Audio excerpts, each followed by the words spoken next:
حضرت انس سے روایت ہے کہ نبی کریم صلی اللہ علیہ وسلم نے فرمایا کہ جب تم میں سے کوئی نماز میں ہوتا ہے تو وہ اپنے رب سے سرگوشی کرتا رہتا ہے، اس لیے اپنی داہنی جانب نہ تھوکنا چاہیے لیکن بائیں پاؤں کے نیچے تھوک سکتا ہے۔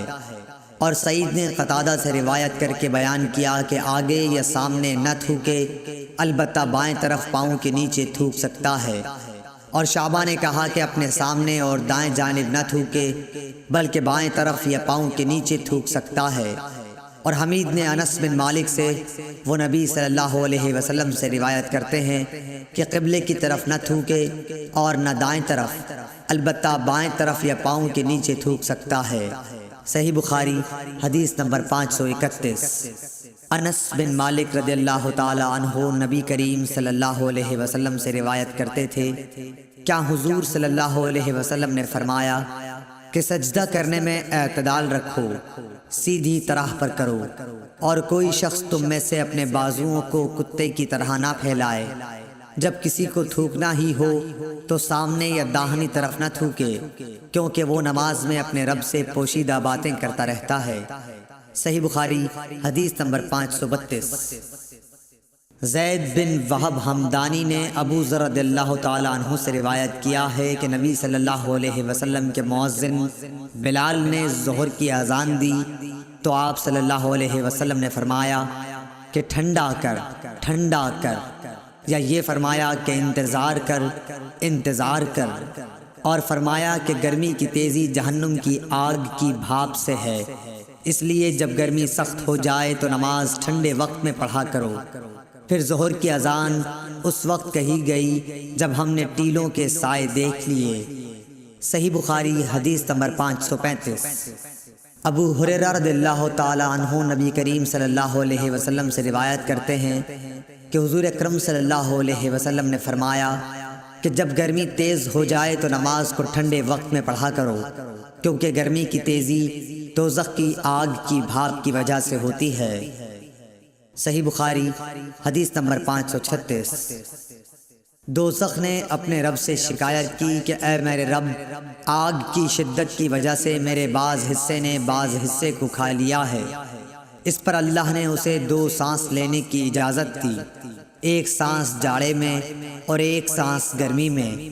اب انتہائی سخت گرمی اور سخت سردی جو تم لوگ محسوس کرتے ہو وہ اسی سے پیدا ہوتی ہے۔ صحیح بخاری حدیث نمبر 537۔ ابو صالح ذکوان نے ابو سعید خدری رضی اللہ تعالی عنہ کے واسطے سے بیان کیا کہ نبی صلی اللہ علیہ وسلم نے فرمایا کہ گرمی کے موسم میں ظہر کو ٹھنڈے وقت میں پڑھا کرو، کیونکہ گرمی کی شدت جہنم کی بھاپ سے پیدا ہوتی ہے۔ اس حدیث کی مطابقت سفیان ثوری، یحییٰ اور ابو عوانہ نے اعمش کے واسطے سے کی ہے۔ صحیح بخاری حدیث نمبر 538۔ بنی تیم اللہ کے غلام مہاجر ابو الحسن نے کہا کہ میں نے زید بن وہب جہنی سے سنا، وہ ابو ذر غفاری رضی اللہ تعالی عنہ سے نقل کرتے تھے کہ انہوں نے کہا کہ ہم ایک سفر میں رسول اللہ صلی اللہ علیہ وسلم کے ساتھ تھے۔ مؤذن نے چاہا کہ ظہر کی اذان دے، لیکن آپ نے فرمایا کہ وقت کو ٹھنڈا ہونے دو۔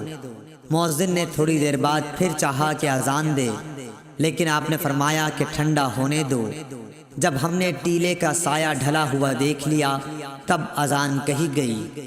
پھر نبی صلی اللہ علیہ وسلم نے فرمایا کہ گرمی کی تیزی جہنم کی بھاپ کی تیزی سے ہے، اس لیے جب گرمی سخت ہو جایا کرے تو ظہر کی نماز ٹھنڈے وقت میں پڑھا کرو۔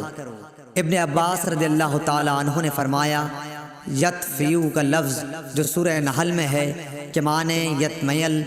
ابن عباس رضی اللہ تعالی عنہ نے فرمایا یطفیو کا لفظ جو سورہ نحل میں ہے کہ معنی تتمیل، جھکنا، مائل ہونا ہے۔ صحیح بخاری حدیث نمبر 539۔ انس بن مالک رضی اللہ تعالی عنہ نے خبر دی کہ جب سورج ڈھلا تو نبی صلی اللہ علیہ وسلم حجرے سے باہر تشریف لائے اور ظہر کی نماز پڑھائی، پھر منبر پر تشریف لائے اور قیامت کا ذکر فرمایا، اور آپ نے فرمایا کہ قیامت میں بڑے عظیم امور پیش آئیں گے۔ پھر آپ نے فرمایا کہ اگر کسی کو کچھ پوچھنا ہو تو پوچھ لے، کیونکہ جب تک میں اس جگہ پر ہوں تم مجھ سے جو بھی پوچھو گے میں اس کا جواب ضرور دوں گا۔ لوگ بہت زیادہ رونے لگے۔ آپ برابر فرماتے جاتے تھے کہ جو کچھ پوچھنا ہو پوچھو۔ عبداللہ بن حذافہ سہمی کھڑے ہوئے اور دریافت کیا کہ حضور صلی اللہ علیہ وسلم میرے باپ کون ہیں؟ آپ نے فرمایا کہ تمہارے باپ حذافہ تھے۔ آپ اب بھی برابر فرما رہے تھے کہ پوچھو، کیا پوچھتے ہو؟ اتنے میں عمر رضی اللہ تعالیٰ عنہ ادب سے گھٹنوں کے بل بیٹھ گئے اور انہوں نے فرمایا کہ ہم اللہ تعالیٰ کے مالک ہونے، اسلام کے دین ہونے اور محمد صلی اللہ علیہ وسلم کے نبی ہونے سے راضی اور خوش ہیں۔ پس اس گستاخی سے ہم باز آتے ہیں کہ آپ سے جا اور بے جا سوالات کریں۔ اس پر حضرت صلی اللہ علیہ وسلم خاموش ہو گئے۔ پھر آپ نے فرمایا کہ ابھی ابھی میرے سامنے جنت اور جہنم اس دیوار کے کونے میں پیش کی گئی تھی، پس میں نے نہ ایسی کوئی عمدہ چیز دیکھی جیسی جنت تھی اور نہ کوئی ایسی بری چیز دیکھی جیسی دوزخ تھی۔ صحیح بخاری حدیث نمبر 540۔